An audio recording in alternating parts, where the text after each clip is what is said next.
Musibah kebakaran kembali terjadi di Kepulauan Kabupaten Simelu, di lokasi samping kantor Pengadilan Negeri Sinabang, Desa Sukajaya Kecamatan Simelu Timur pada Sabtu malam tanggal 20 April tahun 2024 sekira pukul 20 waktu Indonesia Barat.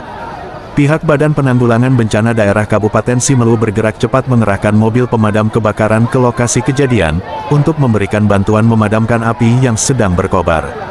Kronologis kejadian kebakaran belum diketahui sumber penyebabnya, dan kerugian akibat kebakaran belum dapat ditaksir.